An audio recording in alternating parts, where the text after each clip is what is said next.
내가 너였을 때. 민카 켄트, 공보경 옹김, 한스미디어.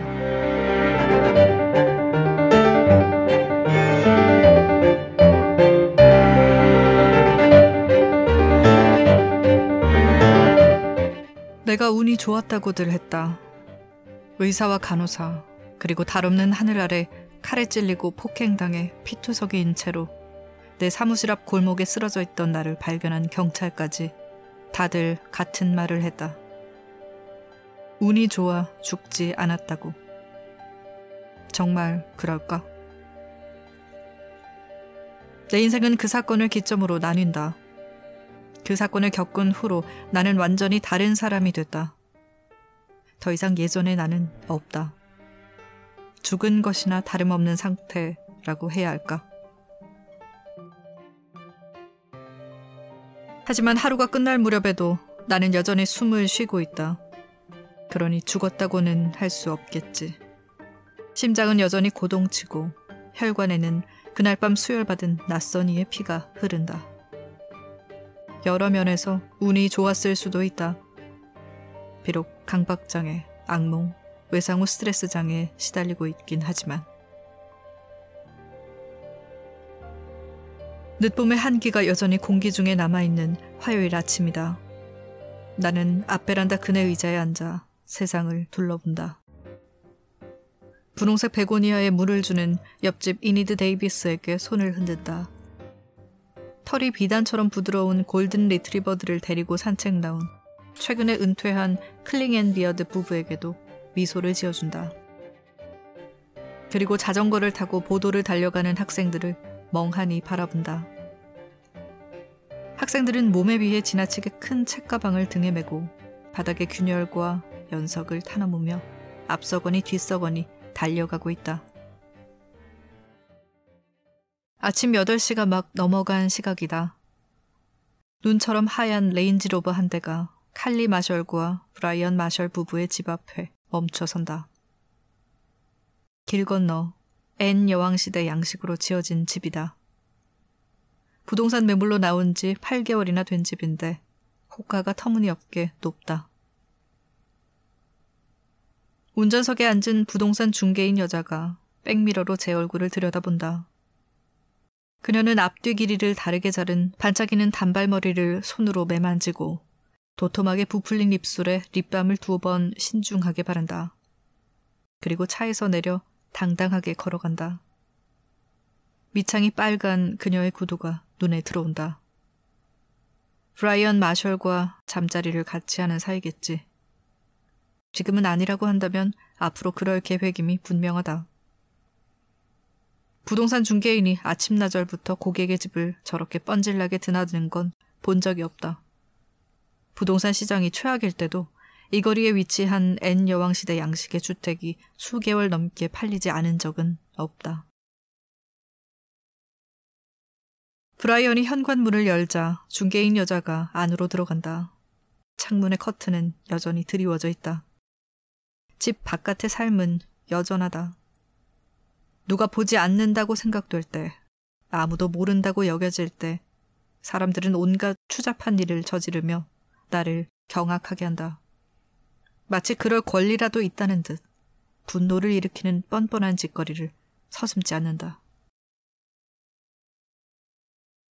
나를 습격해 핸드백과 지갑과 손목시계를 빼앗고 죽게 내버려둔 뒤 밤의 어둠 속으로 사라진 범인처럼 한밤중에 몰래 뒤에서 다가와 남의 머리를 건물 벽돌에 쳐박고 칼로 찌르고 귀중품을 강도질한 뒤 달아난 그놈처럼. 대체 어떤 인간이라야 그런 짓을 저지르고도 깔끔히 잊고 유유히 일상으로 돌아갈 수 있을까? 나는 짐작도 못하겠다. 적어도 자기가 한 짓을 돌이켜 생각하지 않는 부류일 것이다. 악한 자들은 자신이 저지른 나쁜 짓에 대해 곱씹지 않는다. 내가 칼리 마셜과 좀 더 가깝게 지냈다면, 지나가다 손 한번 흔들어주는 것 이상으로 친한 사이였다면, 그녀의 남편이 하는 짓에 대해 귀띔이라도 해줬을 텐데. 내가 끼어들 일이 아니긴 하지만 당하는 사람이 적어도 진실을 알고 있기는 해야 하니까. 그것은 신께서 우리에게 주신 권리이고 우리는 그 권리를 누릴 자격이 있으니까.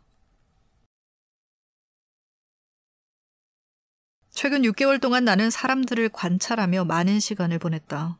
덕분에 유익한 교훈을 얻게 됐으니 영 쓸데없는 짓은 아니었다. 지난 30년 동안 나는 사람들을 크게 의심하지 않고 살았다. 사람들 내면에 존재하는 선량함을 믿었다. 내가 어느 날 데이트라인 뉴스에 강도를 당한 불쌍한 멍청이로 등장하게 될 줄은 꿈에도 모른 채 그저 순탄한 삶을 살아왔다. 내가 겪은 사건은 전국적으로 보도돼 방구석 탐정들의 탐욕스러운 호기심을 채워줄 소재로 내던져졌다.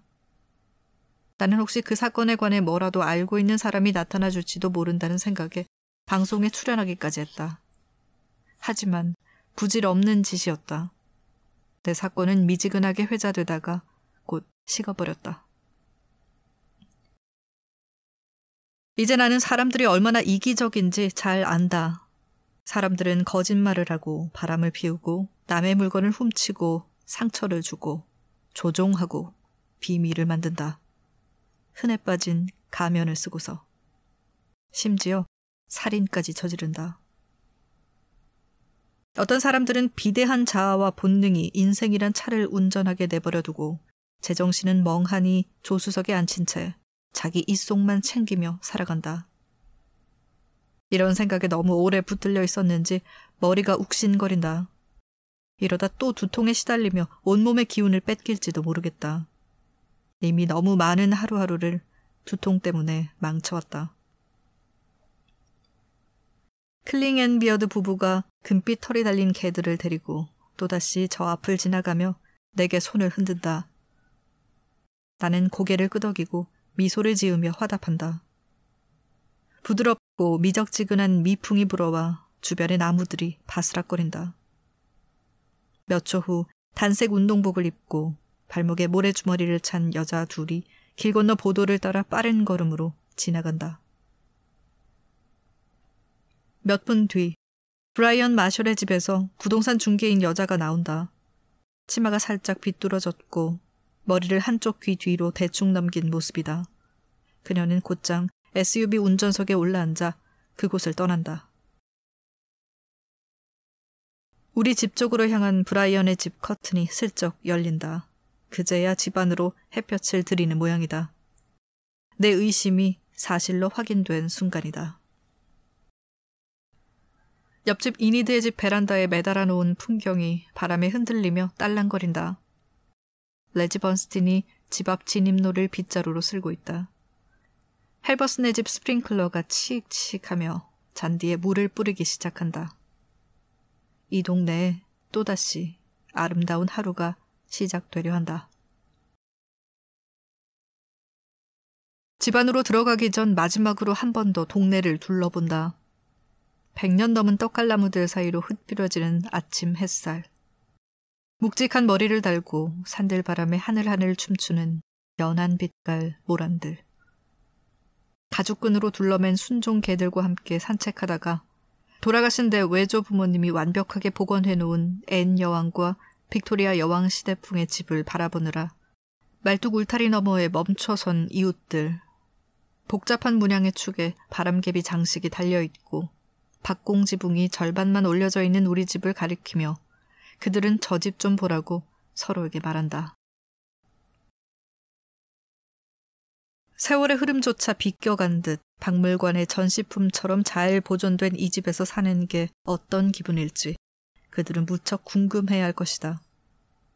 아마 집 주변을 빙 둘러싼 베란다에 나와 레모네이드를 마시고 성탄절이면 격식있는 현관 입구에서 손님들을 맞이하고 퀴너색 블러프시 사교 모임 숙녀들과 함께 집 뒤의 장미 정원에서 오후에 차를 마시는 자신들의 모습을 상상하겠지.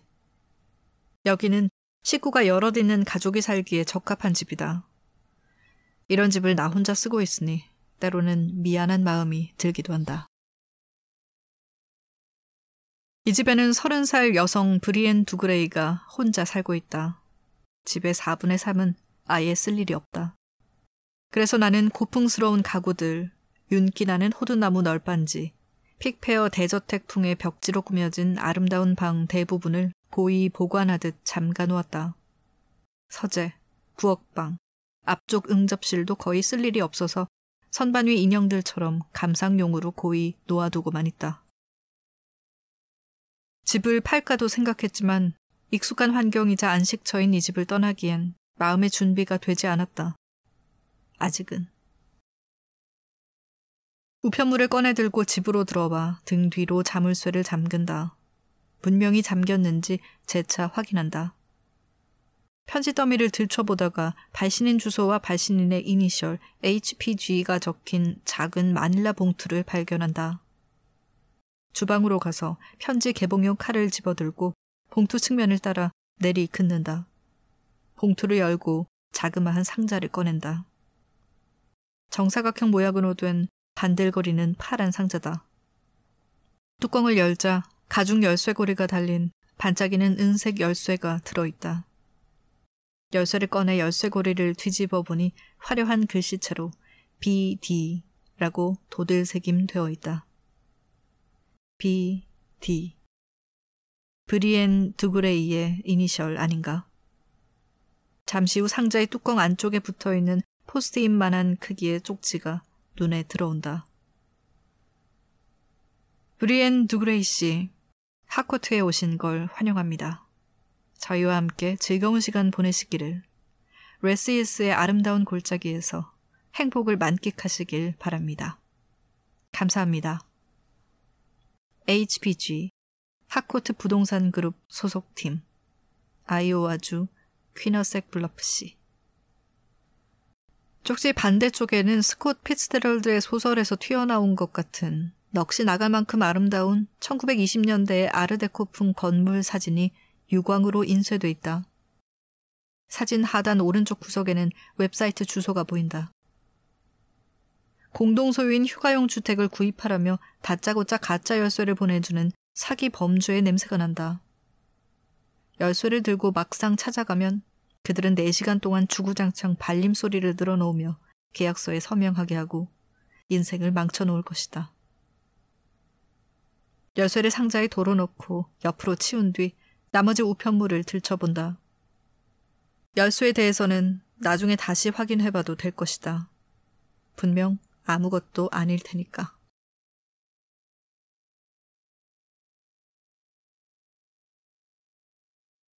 화요일 저녁 6시 40분, 우리 집에 새들어 사는 나이얼이 귀가했다. 나는 그와 함께 저녁을 먹고 싶어서 일부러 늦지막이 식사를 차렸다. 종종 그렇게 한다. 나이얼은 그런 내게 늘 고마워하는 것 같다. 나는 요리를 하지 않을 때면 그가 식사하는 모습을 조용히 바라보곤 한다. 그는 칠면조 샌드위치와 사과 한 알, 딸기맛 그릭 요거트 같은 것으로 저녁을 때운다. 대충 먹고 치울 수 있는 차가운 음식이다. 영양가와는 거리가 멀다. 하루에 12시간씩 서 있어야 하는 의사인데도 새처럼 조금 먹는다. 그러니 때로는 따뜻한 음식을 먹게 해줘야 한다. 냄새 좋네요. 뭐예요? 뒷문으로 들어온 나이얼이 청록색 수술복에 달려있던 신분증을 떼면서 묻는다. 셰퍼드 파이요. 우리 할머니는 위안을 주는 음식을 차려주곤 했다. 덕분에 내가 만들 줄 아는 요리의 4분의 3은 캐서롤 냄비 요리다. 그가 씩 웃자 낯빛이 환해지면서 뚜렷한 이목구비의 얼굴이 한결 부드러워진다. 크리스탈처럼 맑으면서 움푹 들어간 눈동자, 그리고 각진 턱 때문에 진지한 표정을 지으면 인상이 차가워 보인다. 하지만 기분이 좋을 때면 밝은 눈빛 하나만으로도 방안을 온통 환하게 만들 수 있는 사람이다. 혼자 먹기엔 양이 많네요. 나는 무심한 척 그를 저녁 식사에 초대하곤 했다. 이제는 굳이 초대하지 않아도 그와 나는 함께 저녁을 먹는다. 그가 우리 집에 산 지 몇 개월 됐다. 괴한에게 습격당한 후 혼자 살기가 두려워진 나는 그를 세입자로 들였다. 잠깐 샤워하고 내려올게요. 그는 지나가면서 두 손으로 내 어깨를 지그시 붙들어준다. 그의 발소리가 이내 2층으로 멀어져 간다. 나는 5분의 타이머를 맞춰놓고 식탁을 차린다. 우리 관계가 이런 걸 관계라고 부를 수 있을지 모르겠지만 어쨌든 다분히 플라토닉함에도 불구하고 때로는 그와 더불어 1950년대 스타일로 소꿉장난을 하는 기분이 들곤 한다. 나는 가정주부고 그는 의사이며 내 남편이다. 우리는 가로수가 예쁘게 줄지어선 거리의 집에서 살고 있다. 우리는 정치나 종교에 대한 얘기는 일체 하지 않으며 우리 인생에서 가장 즐거운 이야기만 오로지 입에 올린다. 다만 우리에겐 두어 명의 자식이나 구식 로맨스, 프리즈비라는 이름의 보더콜리 개는 없다. 사실 어떤 사이든 상관없다. 그와 함께 있는 동안에는 내가 괴물이라는 생각이 들지 않는다. 그와 함께 있으면 잊게 된다. 나이얼 덕분에 내 외로움의 시간은 하루에 1~2시간으로 줄었다. 그가 곁에 있는 동안 나는 내 인생 자체가 되어버린 괴상한 거품에서 잠깐씩이나마 벗어날 수 있다. 몇 분 뒤 나는 식탁 앞에 앉는다. 김이 모락모락 나는 shepherd 파이가 우리 할머니의 쇠 산바리 위에 놓였다. 뱃속에서 꼬르륵 소리가 난다. 정오도 되기 전부터 아무것도 먹지 않았지만 그래도 꿋꿋이 예의를 차려 그를 기다렸다. 자물쇠가 잠겼는지 확인하려고 앞문을 흘끗 쳐다본다. 현관문 자물쇠를 하루에 몇 번씩 확인해도 마음이 놓이지 않는다. 언제 또 봉변을 당할지 모른다며 다음 상황을 끝없이 머릿속으로 떠올려본다. 팔꿈치를 식탁에 대고 두 손으로 턱을 받친다. 식당 창문에 들이운 레이스 커튼 너머를 보니 창밖 하늘은 이미 한참 전에 황혼에 물들었다. 상념에 잠긴 지 얼마나 지났을까? 나뭇가지 모양의 오래된 노스의 샹들리에가 천장에서 깜빡거리며 시선을 잡아끈다. 그때 팟 하는 날카로운 소리와 함께 어둠이 쏟아진다. 마비된 폐 안에 공기가 갇혀버린 듯 순간적으로 숨을 쉴 수가 없다. 유리창으로 흘러드는 빛 말고는 집안이 온통 캄캄하다. 나이얼? 2층 계단 쪽을 향해 소리친다. 허벅지에 얹은 두 손바닥이 식은땀으로 촉촉이 젖는다. 그의 대답을 기다릴 새도 없이 곧장 주방으로 달려가 서랍에 넣어둔 열쇠를 꺼내든다. 단지 두꺼비 집의 누전 차단기가 내려갔을 뿐인지도 모르지만 최소한의 예방 조치도 없이 칠흑 같은 집안을 돌아다닐 순 없다. 퇴원하고 제일 먼저 한 일 중 하나가 열쇠고리에 매달 수 있는 휴대용 방범장치 몇 개를 주문한 것이었다. 후추 스프레이, 호신용 경보기, 소형 전기 충격기, 그리고 손가락에 끼워 주먹으로 공격할 때 쓰는 노스의 너클 같은 것. 싱크대 옆 찬장에서 초 몇 개를 꺼내 식탁 한가운데 놓고 라이터로 불을 붙인다. 불빛이 약하긴 해도 어둠 속에서 발이 걸려 넘어지는 것보단 나을 것이다. 라이터를 들고 주방 쪽으로 돌아서던 순간이었다. 뭔가에 쿡 부딪히고 만다. 문간에 서 있던 나이얼에게 가슴이 철렁하고 확 아리다. 어찌나 놀랐는지 심장이 목구멍까지 솟구칠 뻔했다. 이런, 그의 부드러운 목소리가 연고처럼 내 마음을 어루만진다. 놀라게 할 생각은 없었어요. 그가 떨리는 내 손을 붙잡고 달랜다. 흙내 같기도 소독약 냄새 같기도 한 티트리 오일 바디워시 향기가 그의 따뜻한 몸에서 풍겨나온다. 어둠 속에서도 촉촉이 젖은 그의 머리가 눈에 띈다. 한쪽으로 가르마를 타서 단정히 빗어넘긴 모습. 전기 면도기를 쓰던 중이었는데 뭔가 잘못됐나 봐요. 그제야 나는 숨을 크게 내쉰다. 그의 말이 어둠의 이유 전부일 것이다. 이 낡은 집은 전기 공사를 한 번 해줘야 한다. 하지만 낯선 사람들이 며칠, 어쩌면 몇 주일간 이곳을 들락거리며 공사할 걸 생각하면 그냥 참고 살자는 쪽으로 마음이 기울어버린다. 손전등 있어요? 나이얼이 내 손을 놓아주며 묻는다. 나는 그와 문틀 사이를 비집고 주방으로 건너간다. 주방의 잡동사니 서랍을 뒤져 검은색 소형 손전등을 꺼낸다. 손전등을 받아든 그는 차분하게 지하실 문으로 걸어간다. 전기 분전함을 마지막으로 들여다본 게 언제죠? 교체할 때가 된 것 같은데. 그가 손전등을 딸깍 켜고 아래층으로 내려간다. 나는 촛불이 놓인 식탁으로 돌아간다. 일렁이는 촛불을 바라보며 마음을 진정시키고 있는데 천장의 샹들리에가 깜빡깜빡하더니 이윽고 살아난다. 가끔 일어나는 일이다. 누전 차단기가 내려가 정전이 되는 일. 다만 오늘처럼 해가 지고 어두울 때 정전이 된 건 처음이다. 지금 이 순간 나열이 집에 함께 있어서 얼마나 다행인지. 나는 지하실이 늘 싫었다. 퀴퀴한 냄새, 선반에서 수십 년 넘게 잠자고 있는 채소 통조림들, 기분 나쁘게 생긴 금속 난방기, 세찬 북풍이 불어올 때마다 삐걱삐걱 신음하는 집과 그 소리가 한층 증폭되어 들리는 지하실. 손 다 봤습니다. 2분쯤 지나 돌아온 나이열이 말한다. 내 뺨이 발그레하게 달아오른다. 내가 오버했다는 거 알고 있다. 아무것도 아닌 일로 수선을 떨고 말았다. 하지만 내 몸이 투쟁 도피 반응을 보이기 시작하면 안전을 위협하는 요소가 사라진 후에야 비로소 경계심이 누그러진다. 부상에서 회복되는 동안 새삼 깨달은 사실이다. 나열은 식탁을 앞에 두고 내 옆으로 와 앉는다. 날 기다려줄 필요는 없는데. 나는 그의 말에 굳이 대꾸하지 않고 살짝 미소 지으며 어서 들어요 라고 말한다. 방금 전 수선을 떨어대던 내 모습을 우리 둘의 기억에서 지워버리고 싶다. 우리는 집주인과 세입자의 관계지만 나는 늘 그를 내 집을 찾아온 손님처럼 대우한다. 이를테면 친구처럼. 그와 함께하는 시간을 내가 좋아한다는 걸 그가 알았으면 좋겠다. 그가 환영받는 존재로서 이 집에서 편안히 머물기를 바란다. 여기는 그의 집이기도 하니까. 배고파 죽겠네요. 나열은 음식을 접시에 옮겨 담는다. 오늘은 점심을 챙겨 먹기는커녕 배고프다는 생각조차 할 틈이 없었어요. 화요일은 그가 제일 바쁜 날이라고 전에 말한 적이 있다.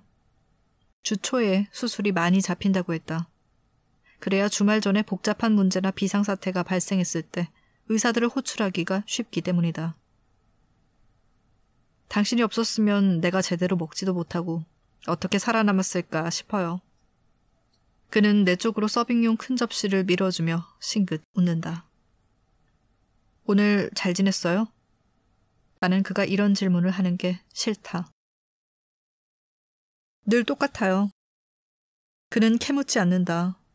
이미 답을 알고 있기 때문이다.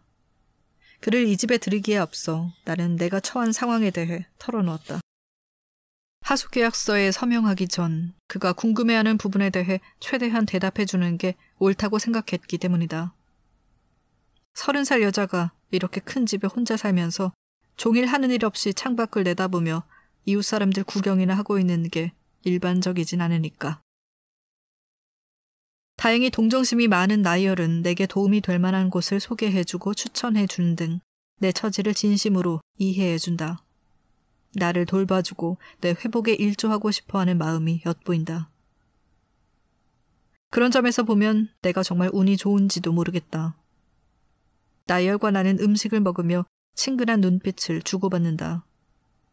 그와 함께 있으면 말없이 이해받는 기분이다. 다른 이와는 불가능한 공감대다. 친해진 지 얼마 되지 않았고 편의상 형성된 관계임에도 불구하고 여러 면에서 그를 평생 알아온 것 같은 느낌이다. 그가 예전의 나를 알았으면 좋았을걸. 내가 활기차게 사회생활 하던 시절.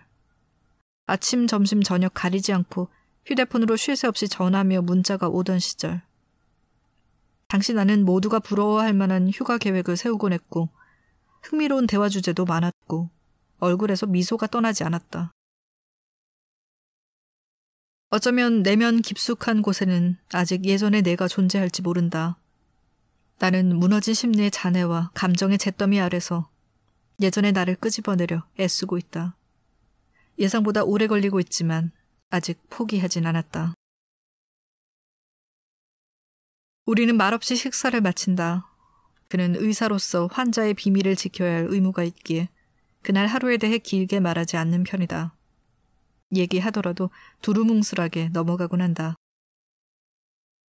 그는 의사들끼리만 이해하는 농담을 잘 하는 편이라 나는 예의상 웃어준다. 오늘 저녁은 배도 부르고 기분도 괜찮고 분위기도 적당히 고요해서 하루가 흡족하게 마무리되는 것 같다.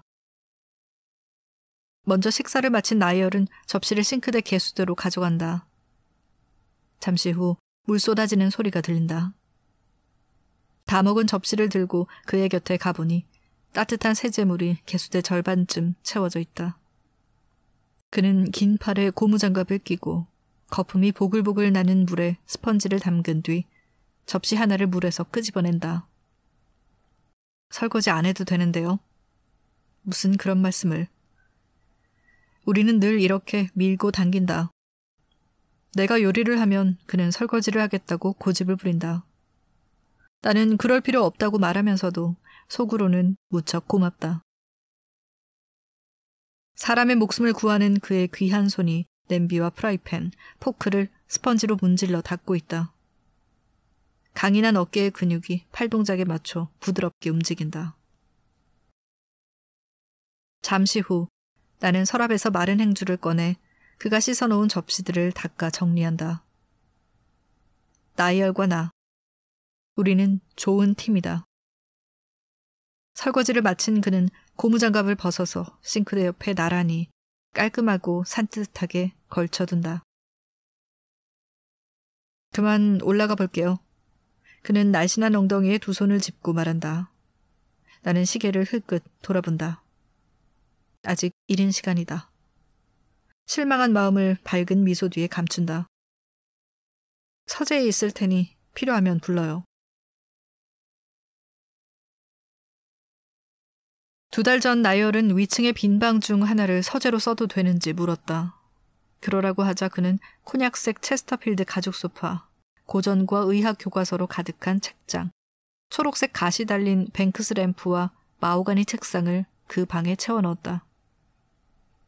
나는 그에게 저녁 때 뒤쪽 응접실에 와서 함께 편하게 텔레비전을 봐도 된다고, 퇴근해서 2층에 줄곧 혼자 머물지 않아도 된다고 몇 번이나 말했다. 하지만 그는 긴 하루를 마치고 나면 혼자 있어야 비로소 긴장이 풀린다고 했다. 홀로 서재에 들어가 문을 닫고 차분히 하루를 마감하는 게 좋은 모양이다. 잘 자요. 어느새 그는 시야에서 사라진다. 나는 내 방으로 가 회색 플란넬 잠옷바지와 부드러운 저지 티셔츠로 갈아입고 주방으로 돌아온다. 밤마다 마시는 캐모마일 차를 우려내고 멜라토닌 3mg을 복용하기 위해서다.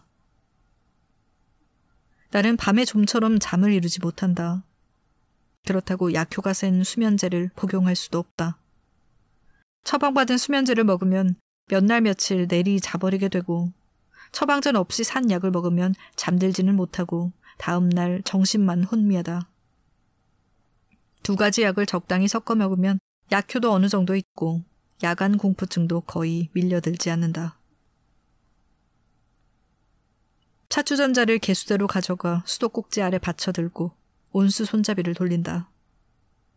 물이 채워지는 동안 잠시 몽상에 잠긴다.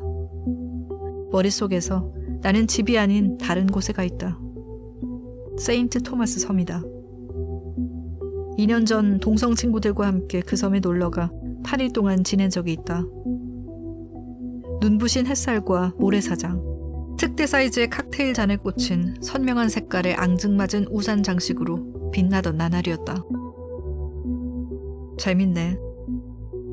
그때 우리 넷은 무척 친했는데, 내가 괴한에게 습격당한 후로 친구들은 이유도 말해주지 않고 내 인생에서 사라져버렸다.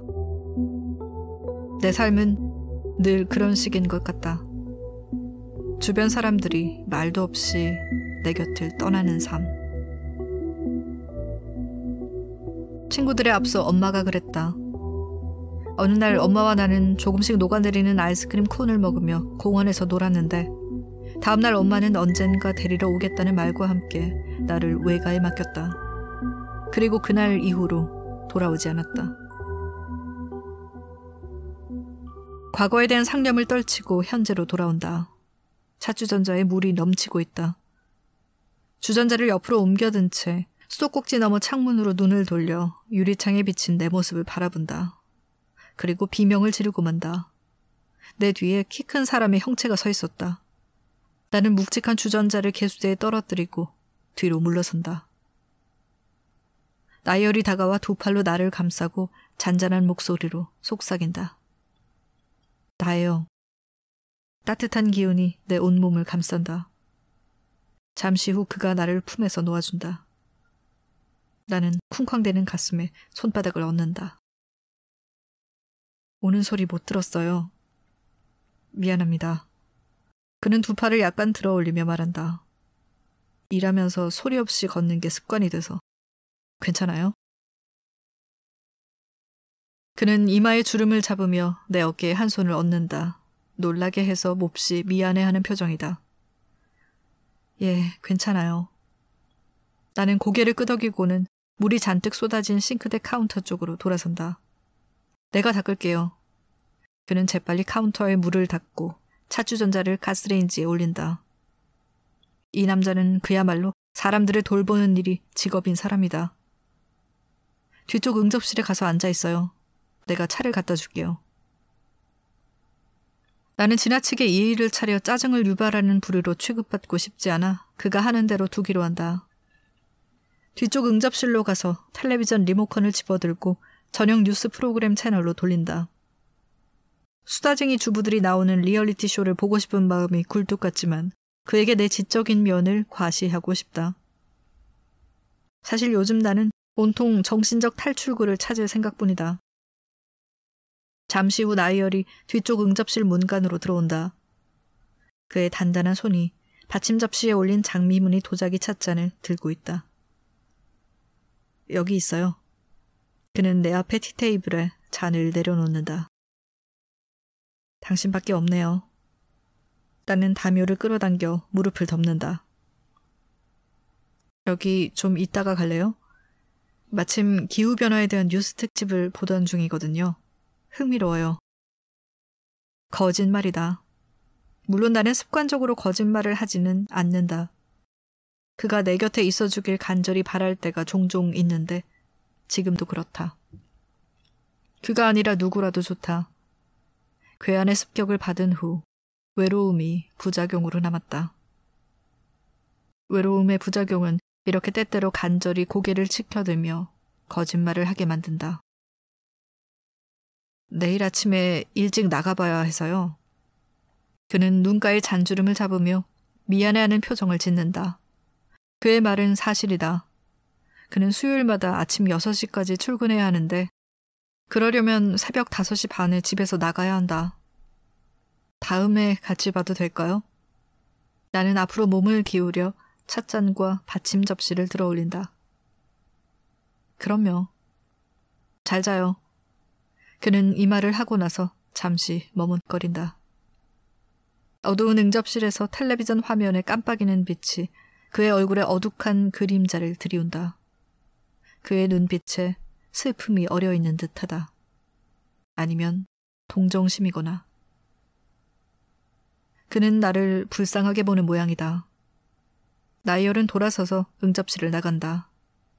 문득 우리가 친구가 아닐지도 모른다는 생각이 든다. 지난 몇 달간 한 집에 살면서 내 대화 상대가 자기밖에 없다는 걸 눈치채고 나를 가엾게 여기는 걸까? 그의 짐작은 틀리지 않았다.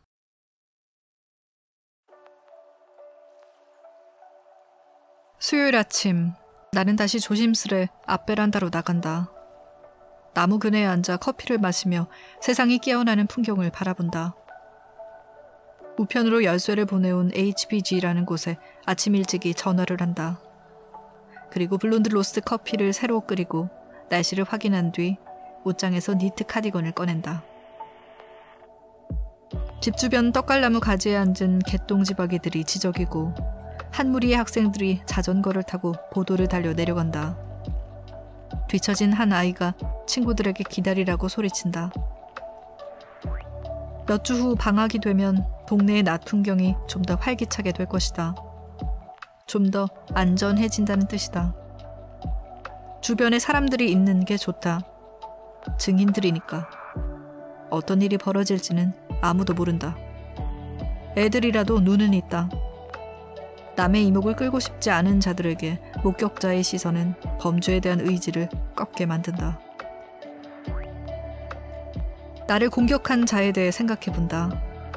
지갑을 가져갔으니 내가 어디서 사는지 알 것이다. 무작위로 강도짓을 한 게 아니라면, 다시 돌아와 내 목숨을 끊을 작정이라면 어디로 찾아가야 하는지 정확히 알 것이다. 하지만 경찰들은 범인이 무작위로 범행 대상을 고른 거라고, 공격하기 쉬운 대상을 찾은 것뿐이라고 말했다. 그 일은 11월의 어느 화요일 밤에 일어났다. 나는 광장에 있는 내 일터인 보험회사에서 늦은 시간까지 일하고 있었다. 책장을 비추는 천장의 형광등 불빛 아래 혼자 일하고 있던 내 모습을 범인은 아마 봤을 것이다. 내가 사무실을 나와 앞문을 잠그고 어두운 골목으로 들어가는 모습도 봤을 것이다. 그 다음 일어난 일은 누구나 아는 바다. 나는 범인이 나를 무작위로 고른 것이길, 내가 운이 없어 그 시간에 그곳을 지나가다가 우연히 당한 것이길 신께 빈다. 나를 그 정도로 적대시할 만한 사람을 딱히 떠올릴 수가 없다. 그런데 그 공격을 받았던 해의 일들은 머릿속에서 어렴풋하기만 하다. 뇌 손상을 입을 만큼 큰 충격을 받은 탓일 것이다. 동네 길고양이 울음소리가 희미하게 들린다. 시선을 돌리니 얼룩고양이 한 마리가 현관 앞 계단을 올라오고 있다. 내가 어렸을 때 키웠던 통통한 고양이를 닮아서 몰래 비어트리스라는 이름을 붙여준 녀석이다. 비어트리스가 꼬리를 살짝 말고 뽐내듯 내게 걸어온다. 명랑한 노란 눈으로 나를 올려다보며 야옹거린다. 이내 그늘 위로 훌쩍 뛰어올라 내 곁에 자리를 잡고 내 팔에 볼을 비벼댄다. 몇 번 본 게 다인데도 비어트리스는 마치 나랑 절친인 양 군다. 내가 딱 한 번 준 참치와 우유 때문이겠지. 미안해. 지금은 못 줘. 나는 고양이가 내 말을 알아듣기라도 하는 듯 말한다. 이 암고양이는 깡마르지도 털이 지저분하지도 않다. 내가 멋대로 길고양이라고 부르고 있긴 하지만 아마 누군가의 집에서 사는 산책냥이일 가능성이 높다. 혹시 비어트리스에게 머물 집이 필요하다고 해도 나는 녀석을 집에 들일 수가 없다. 언젠가 나에열이 자기는 꼬리 달린 네발 짐승에게 심한 알레르기가 있다고 한 적이 있어서다. 티베탄 마스티프나 타이리즈백 같은 경비견을 기르고 싶었던 터라 그의 알레르기가 못내 아쉬웠다. 부드럽고 멋지고 주인에게 지독히 충성스러운 녀석을 곁에 두고 싶었는데. 비어트리스가 계속해서 야옹거린다. 마음이 아프다. 진심으로. 나는 내 무정함을 벌충해 주려고 비어트리스의 귀 뒤를 몇 번 쓰다듬어준다. 잠시 후 저 멀리 있는 뭔가를 쫓으려 자리에서 일어난 비어트리스가 옆집 이니드 데이비슨의 모란더물 사이로 모습을 감춘다. 나는 커피를 한 모금 마시고 앞베란다 너머 말뚝 울타리 건너쪽을 바라본다. 두 아주머니가 요크셔 테리어와 미니어처 슈나우저를 데리고 산책하고 있다. 내가 아는 사람들이다. 옆 블록에 사는 이웃들. 그들은 늘 퀸스대로를 느긋하게 걸어와 이 앞에서 걸음을 멈추고 우리 집 쪽을 멍하니 쳐다보곤 한다. 오늘은 내가 있어서인지 괜히 다른 곳을 보는 척한다. 지켜보는 이가 없었으면 분명 우리 집을 쳐다봤을 것이다. 그들도 여길 빤히 쳐다보는 게 실례인 줄은 알 거다. 이 집의 외부에 대해 자기네끼리 이러쿵저러쿵 떠들듯이 내부에 대해서도 그만큼 떠들고 있지 않을까. 저들은 나를 동정한다. 남몰래 그러지 말고 차라리 나를 동정하는 사람들 모임에 정식으로 가입하라고 말해주고 싶다. 날카로운 휴대폰 벨소리에 부연 상념의 진창에서 깨어난다. 그네에서 일어나 집 안으로 들어가 등 뒤로 문을 잠그고 현관 입구에 선반에 놓인 휴대폰을 집어든다. 화면에 모르는 번호가 떠있다. 여보세요? 안녕하세요, 브리엔 씨. 여자 목소리다. 예? 하코트 부동산 그룹의 해리엇입니다. 일전에 연락 주셨죠? 예. 나는 그런 척 말을 잇는다. 이틀 전에 우편으로 열쇠를 받았어요. 이게 무슨 열쇠인지. 해리엇은 흡연자처럼 깊은 쇳소리를 내며 웃는다. 농담도 참 잘하시네요. 나는 그 말에 대꾸하지 않는다.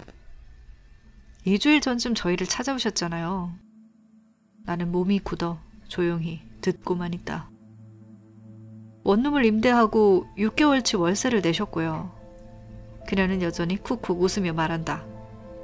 설마 잊어버리신 건 아니죠? 나는 무어라 대답을 꾸며낼 수가 없다. 저희는 고객님들을 위해 계약일 전에 열쇠를 우편으로 보내드리고 있어요. 요청하신 대로 내일부터 원룸을 사용하실 수 있어요. 브리엔 두그레이라는 여자가 몇 명이나 될까? 한 동네에 2명이 있을 수 있나? 말도 안 된다.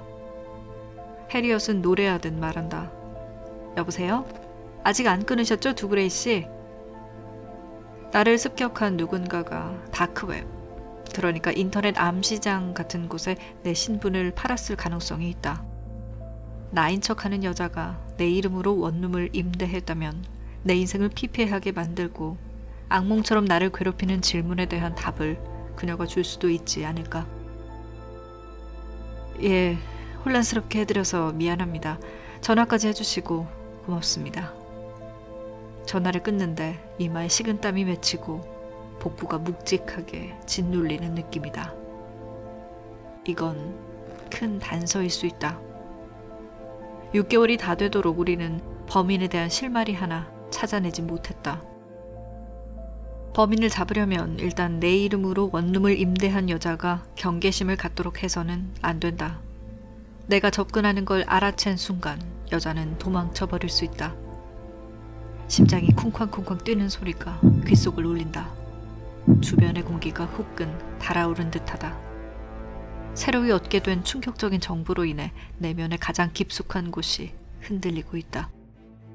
나도 모르게 현관 앞 복도를 서성인다. 얕은 숨을 쉬면서 빠른 걸음으로 앞으로 갔다 뒤로 갔다를 반복한다. 무력감이 압도적인 무게로 내 온몸을 뒤덮는다. 손가락으로 머리채를 쓸어 올리고 욱신거리는 관자놀이를 손으로 문지른다. 무의식적으로 1층을 한 바퀴 쭉 돌면서 문과 자물쇠, 창문의 상태를 확인한다. 나와 바깥 세상 사이에 추가 보호막이 제 기능을 하고 있는지 알아야 한다. 잠시 후 호흡이 진정되고 나서야 비로소 초조한 걸음을 멈춘다. 또다시 범죄 피해자가 될지 모른다는 생각. 누군가 내 신분을 도용해 이미 끔찍한 일을 겪은 나를 또 괴롭히려 한다는 생각을 분노로 곱씹으며 종이의 시간을 허비할 수 있다. 두통약을 먹고 몽롱한 상태로 이틀 정도를 흘려버릴 수도 있다. 하지만 내 행세를 하는 또 다른 나를 찾으려면, 합법적으로 내 것인 신분을 되찾으려면 정신이 맑아야 한다. 차분해야 한다. 섣불리 과잉 반응을 해서는 안 된다. 예전엔 내가 사냥을 당했지만 이젠 내가 사냥을 할 차례인지도 모른다.